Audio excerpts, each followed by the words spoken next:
আজ আবার নতুন যাত্রা শুরু হলো। আমরা যাচ্ছি অমরতীর্থ অমরনাথ বাবা বড়প্রাণী দর্শনে। এই যাবার থেকে শুরু করে একদম শেষ পর্যন্ত সমস্তটাই ভিডিও করে আপনাদের সঙ্গে তুলে ধরব। দেখতে থাকুন সম্পূর্ণ ভিডিও, প্রত্যেকটি পর্ব। আমরা এখন বাড়ি থেকে রওনা দিলাম সকাল 7টা। যাব চাকদে স্টেশন, সেখান থেকে ট্রেন ধরে আমরা যাব কলকাতা স্টেশনে। কলকাতা থেকে আমাদের ট্রেন আছে 11টা 45 মিনিটে। বাড়ি থেকে টোটো করে বেরিয়ে পড়লাম। এবার আমার যাত্রা শুরু হলো আমাদের বাড়ি থেকেই। কলকাতা স্টেশনে রয়েছি, ট্রেন অ্যানাউন্সমেন্ট হয়ে গেছে 13151 জম্মুতাওয়া এক্সপ্রেস। ট্রেন ছাড়বে 5 নম্বর প্ল্যাটফর্ম।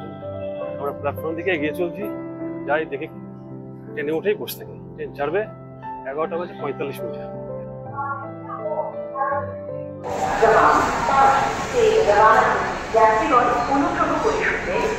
আমাদের টিকিট রয়েছে এই কম্পার্টমেন্ট।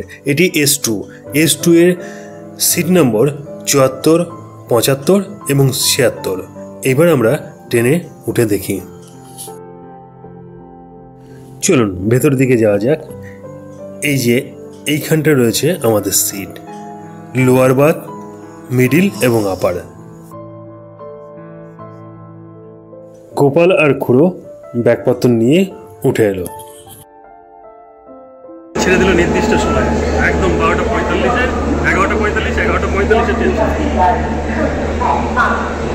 জয় বাবা বড়প্রাণী জয়। আমাদের এই ট্রেন তার যাত্রাপথে দূরত্ব অতিক্রম করবে 1988 কিলোমিটার, এবং এই দূরত্ব অতিক্রম করতে ট্রেনটির সময় নেবে 45 ঘন্টা 5 মিনিট। দেখা যাক এখন কখন আমরা পৌঁছাই আমাদের গন্তব্য জম্মুতাওয়া স্টেশনে। এই যে গোপাল খাওয়া শুরু করে দিয়েছে ট্রেনে উঠেই। খিদে পেয়ে গেছে, বাড়ি থেকে ভাত নিয়ে এসছে, কাজের কাজ করেছে। পুরো ভাত নিয়ে এসছে, পুরো খিদে পেয়েছে বলছে, পুরো এখন খাবে। গোপাল খাচ্ছে। কলকাতা স্টেশন ছেড়ে ট্রেনটি দাঁড়াবে পরবর্তী স্টেশন দক্ষিণেশ্বরে। আমরা দক্ষিণেশ্বর স্টেশন প্রবেশ করছি। দক্ষিণেশ্বর স্টেশন ছেড়ে ট্রেনটি দাঁড়াবে কামারকুণ্ডুতে। কামারকুণ্ডুর পরে পরবর্তী স্টেশন বর্ধমান জংশন। দক্ষিণেশ্বরের ট্রেনটি কিছু সময় অপেক্ষা করে ছাড়ল। আমরা দক্ষিণেশ্বর স্টেশনের পেছনের দিকে, অর্থাৎ আমাদের যাওয়ার পথের ডান দিকে বালি ব্রিজের ওপর থেকে আমরা দর্শন করলাম মা ভবতারিণীর মন্দির। মা ভবতারিণীর মন্দিরে প্রণাম জানিয়ে আমরা চললাম বাবা অমরনাথের দর্শনে। মায়ের এখানে দর্শন হলো না, কিন্তু মায়ের মন্দিরকে দর্শন করে বাইরে থেকে প্রণাম জানিয়ে চললাম বাবা অমরনাথের উদ্দেশ্যে। আমাদের এই ট্রেনে রয়েছে AC 2 tier, AC 3 tier, sleeper class এবং জেনারেল। আমরা রয়েছি স্লিপার ক্লাসে। এই ট্রেনের মোট কোচ সংখ্যা 21টি। ট্রেন কলকাতা স্টেশন ছাড়ার পরেই গোপাল খেতে শুরু করে, আর দক্ষিণেশ্বর ছাড়ার পর খুড়ো খাওয়া শুরু করে দিল। আমরা সবাই বাড়ি থেকে খাবার নিয়ে এসেছিলাম। আমাদের ট্রেন এখন প্রবেশ করছে কামারকুণ্ডু স্টেশনে। গোপাল খাওয়া দাওয়া শেষ করে বই নিয়ে বসে পড়েছে। বর্ধমান স্টেশন ছেড়ে আমাদের ট্রেন দাঁড়াবে পানাগড়, দুর্গাপুর, অন্ডাল, রানীগঞ্জ, আসানসোল, কুলটি, বরাকর, কুমারডুবি, ধানবাদ জংশন।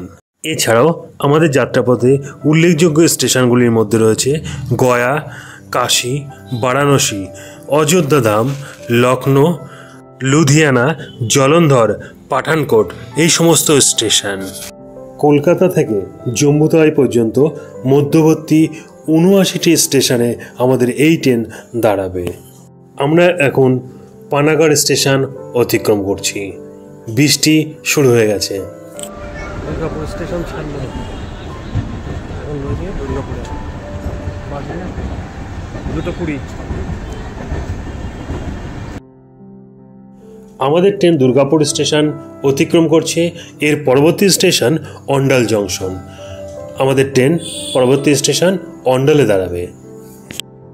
অন্ডাল স্টেশন ছেড়ে আমাদের ট্রেন দাঁড়াবে পরবর্তী স্টেশন রানীগঞ্জ।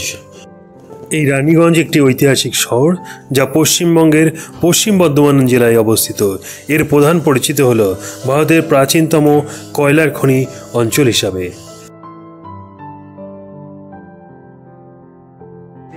10 বাকি, এখন রয়েছি রানীগঞ্জ।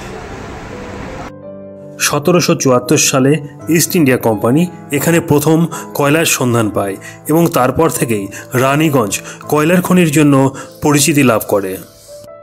এই রানীগঞ্জ অঞ্চল অজয় নদ ও দামোদর নদের মাঝামাঝি অবস্থিত। রানীগঞ্জ স্টেশন ছেড়ে আমাদের পরবর্তী স্টেশন আসানসোল জংশন।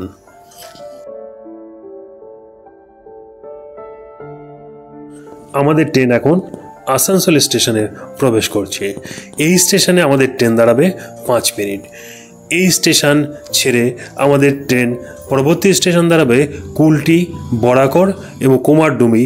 তারপর রয়েছে ধানবাদ জংশন স্টেশন। আমাদের ট্রেন আসানসোল স্টেশন ছাড়লো আর খাবার পর গোপাল ঘুমোতে শুরু করে দিয়েছে, ভাত ঘুম। আর খুড়ো উপরে উঠে শুয়ে পড়েছে। আমরা এখন পাস করছি Barakar railway station. Barakar rail station পার করার পর রয়েছে বরাকর নদীর ওপর ব্রিজ। সেই ব্রিজ পার করব। বরাকর নদী যা দামোদর নদের একটি প্রধান উপনদী। কাজী নজরুল ইসলামের জন্মস্থান চুরুলিয়া গ্রাম, যা এই বরাকরের খুবই কাছে অবস্থিত। বরাকরের পরবর্তী স্টেশন কুমারডুবি। তার আগে রয়েছে বরাকর নদীর ওপর এই রেল সেতু। এই বরাকর নদী পূর্ব ভারতে দামোদর নদীর প্রধান একটি উপনদী। 1907 সালে এই সেতুর নির্মাণ কাজ শুরু হয়েছিল এবং 1908 সালে তা সম্পন্ন হয়। এটি পশ্চিমবঙ্গ এবং ঝাড়খণ্ড রাজ্যের মধ্যে একটি সংযোগকারী সেতু। এই রেল সেতুর দৈর্ঘ্য 2.84 কিলোমিটার।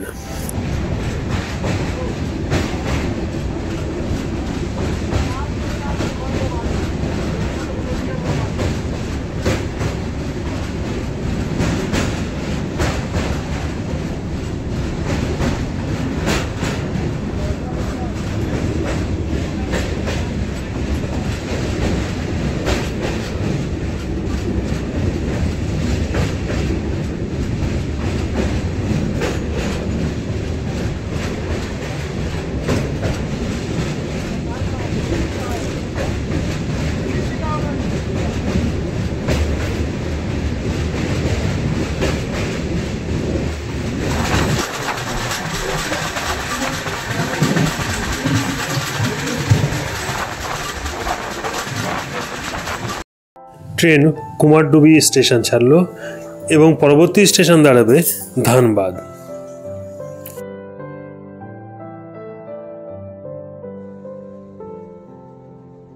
এরপর অনেক সময় বসে রেস্ট নিই। রেস্ট নেওয়ার পর রাত 10টার দিকে রাতের খাবার খেয়ে শুয়ে পড়ি এবং সকাল হতেই পৌঁছে যাই অযোধ্যা। সুপ্রভাত বন্ধু, এখন বাজে সকাল 6:20। আমরা এখন পৌঁছালাম অযোধ্যা ধাম স্টেশন। এখনো আগামীকাল পৌঁছাবো আমরা সকাল। এখানে একটু নেমে দেখছি। স্টেশনে নামতে দেখলাম বেশ কিছু বানর চলে এলো ট্রেনের কাছে। দু একটা তো ট্রেনের ভেতরে উঠে পড়লো। এই যে ভেতর থেকে সবার হাত থেকে খাবার নিয়ে খাচ্ছিল, বেশ ভালোই লাগছিল। আমাদের ট্রেন অযোধ্যা ধাম স্টেশন ছাড়লো। পরবর্তী স্টেশন অযোধ্যা ক্যান্টনমেন্ট।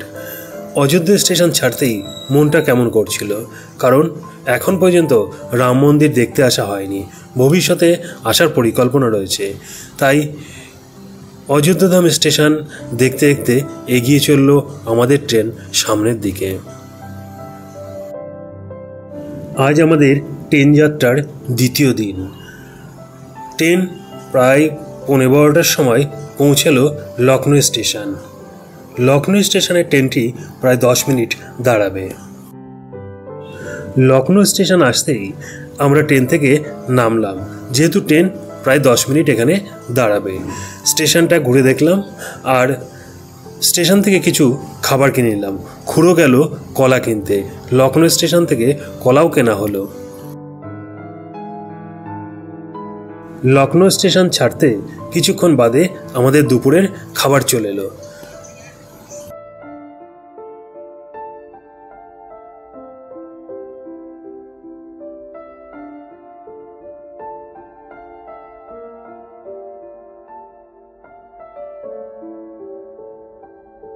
আমরা এখন রয়েছি লখনৌ স্টেশনে রয়েছি।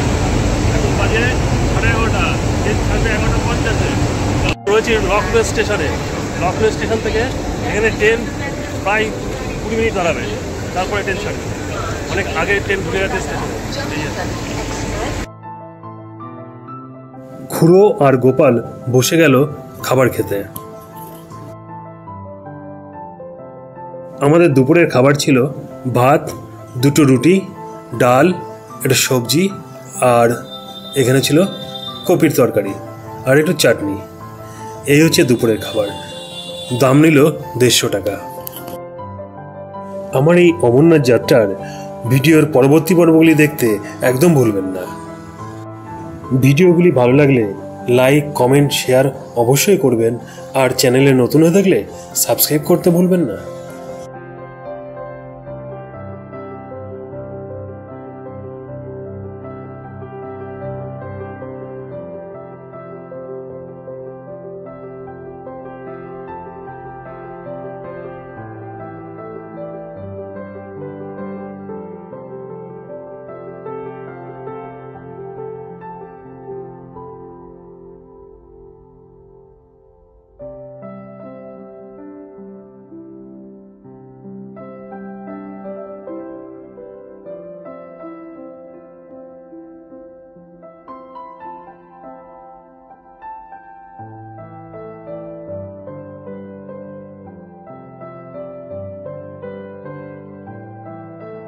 এখন বাজে ভোর 4:30। এখন রয়েছি জলন্ধর স্টেশন।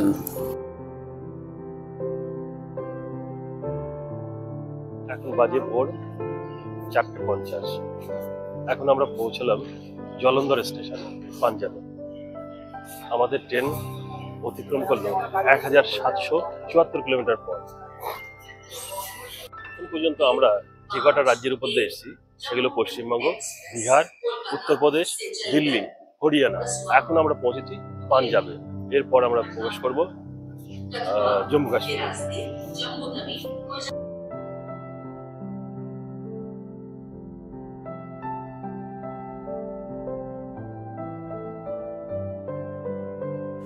আমাদের ট্রেন এখন পাঠানকোট স্টেশন ঢুকছে। এখন বাজে প্রায় 6:30। বেশ কিছুক্ষণ লেটে চলছে আমাদের ট্রেন। এর পরবর্তী আরেকটি স্টেশন দাঁড়াবে, তারপরেই শেষ হবে আমাদের এই দীর্ঘ ট্রেন যাত্রা। আমরা নামব জম্মু তাওয়াই স্টেশন। জম্মু তাওয়াই স্টেশনে অপেক্ষায় আমরা রইলাম। আমরা এখন পৌঁছালাম পাঠানকোট। পাঠানকোট স্টেশন ছেড়ে যাচ্ছে 1887 কিলোমিটার পথ অতিক্রম করে পৌঁছেছে পাঠানকোটে। এটা আমাদের পাঞ্জাব রাজ্যের শেষ স্টপেজ। এর পরবর্তী স্টপেজ জম্মু কাশ্মীর।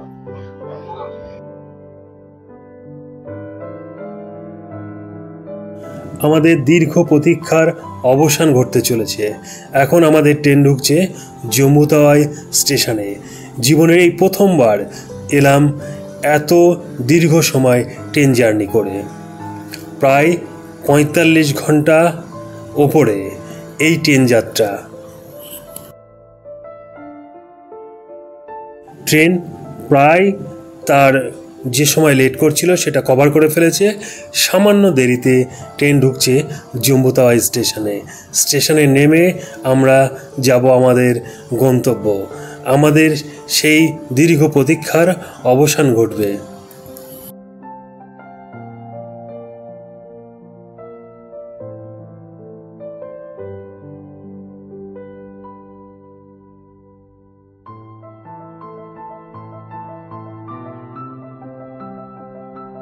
জম্মু তাওয়াই। এখন বাজে 9:10। পৌঁছলাম ট্রেন থেকে নেমে এখন বাইরে থেকে বেরোলাম, বেরিয়ে এখন এই সাইডে যেতে হবে RFID কার্ড করতে। আইডি কার্ড 5 মিনিটের সময় লাগবে না, একদম তাড়াতাড়ি হয়ে গেল। এইখান থেকে লাইন এখন আমরা এখান থেকে বেরিয়ে যাব ভগবতীনগর বেস ক্যাম্প। এখান থেকে বেরিয়ে আমরা চললাম এখন বাস ধরতে। বাসে করে যাব ভগবতীনগর বেস ক্যাম্পে। আমাদের RFID কার্ড কমপ্লিট। জয় ভোলে। আমরা রোডে চলে এলাম। আমরা কম পয়সায় যাব, দেখি কি পাওয়া যায়। অটোতে যাব না, বাস খুঁজি। বাস তাকে যদি না পাই তারপর অটোতে যাব। বেশ কিছুক্ষণ অপেক্ষা করার পর বাস আসছিল, কিন্তু বাসে প্রচণ্ড ভিড়। তাই আমরা ই-রিক্সা ঠিক করলাম। আমাদের 3 জনকে নিয়ে যাবে, নেবে 100 টাকা। আমরা তাতেই রাজি হয়ে চললাম ভগবতীনগর বেস ক্যাম্পের দিকে। মিনিট 20 যাত্রার পরই আমরা পৌঁছে গেলাম আমাদের গন্তব্য ভগবতীনগর বেস ক্যাম্প। এখানে এসে আমরা ফোনের সিম কার্ড সংগ্রহ করলাম, তারপরে প্রবেশ করব ক্যাম্পের ভেতরে। আমাদের যে যাত্রা পারমিট সেটা চেক করে ভেতরে ঢুকছি।